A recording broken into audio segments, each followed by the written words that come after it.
Les 7 AMAP du Sud-Essonne ont organisé à l'occasion des élections législatives un débat sur l'agriculture et l'alimentation. Sur les 11 candidats déclarés de la 2e circonscription de l'Essonne, 8 ont répondu à l'invitation.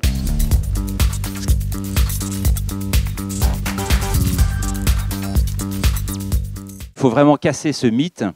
Les céréaliers, franciliens notamment, ne sont pas là pour nourrir d'autres continents. Chaque région doit cultiver, doit travailler à une meilleure autonomie, ce qui, encore une fois, ne signifie pas une indépendance.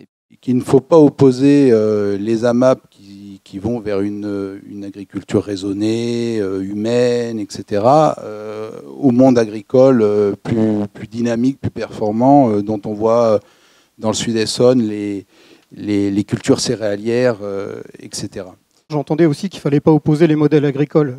Moi je veux bien, mais en fait ils s'opposent déjà de fait. Parce que comme tu le soulignais, la SAFER ou bien la PAC qui avait ce rôle normalement d'organisation et d'incitation pour les jeunes agriculteurs à pouvoir investir les territoires, c'est totalement l'inverse, puisque ce qui est proposé, c'est la course à l'extension, d'avoir le plus de terres possible pour toucher ces subventions.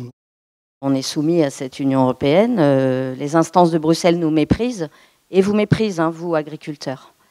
Ça, c'est clair. L'Union européenne nous pose de vrais problèmes, ainsi que la PAC. On parlerait plus de revenir à quelque chose de souverain, de national. On aimerait une PNA, par exemple, le plan national plutôt d'agriculture.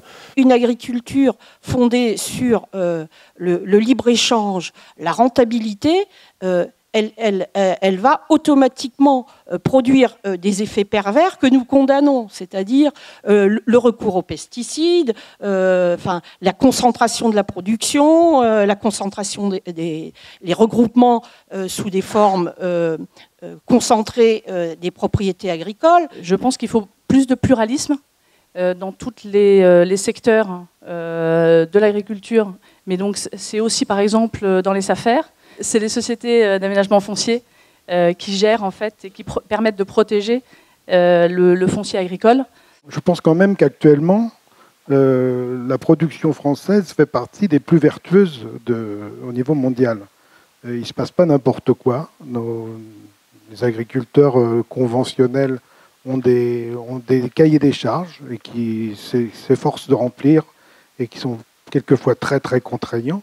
Je pense que le citoyen n'a pas encore la place qu'il mérite et que l'alimentation est une chose trop grave pour la confier à quelques délégués de syndicats agricoles.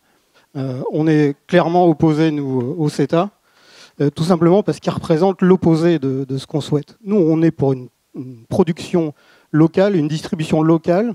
On n'est absolument pas pour le déménagement du monde qui fait qu'on va vendre nos produits aux Canadiens et les Canadiens nous produisent chez nous. Donc ça va à l'opposé de ce qu'on défend.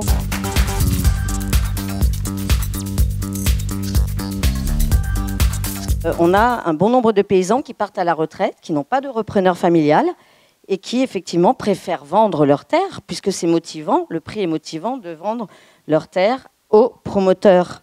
Par rapport aux jeunes qui s'installent, nous proposons un prêt sans caution de 50 000 € maximum pour les jeunes agriculteurs avec un décalage de remboursement de 2 ans. On pense également à la formation, parce qu'il va falloir former tous ces gens, tous ces agriculteurs dont on a besoin. On a estimé à 300 000 le besoin en nouveaux paysans. Donc il va falloir les former justement à ces agricultures qui sont plus respectueuses. Il faut, comme on en a le projet ici en Sud-Essonne, rétablir de vraies cantines où on va pouvoir transformer des légumes bruts, de la matière brute. Et donc, c'est à cette condition-là qu'on va faire levier sur l'offre.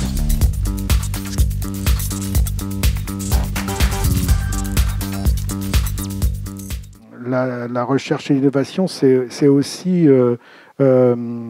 un contrepoids à ces principes de précaution qui justement pèsent lourd et qui empêchent l'opportunité quelquefois et l'envie d'entreprendre.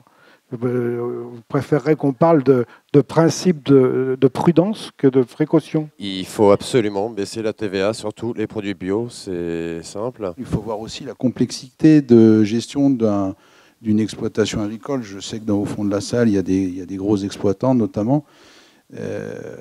on leur impose beaucoup de choses et on a souvent tendance à taper sur les agriculteurs. La culture intensive est grande consommatrice d'eau, donc on voit bien le cercle vicieux et de pesticides.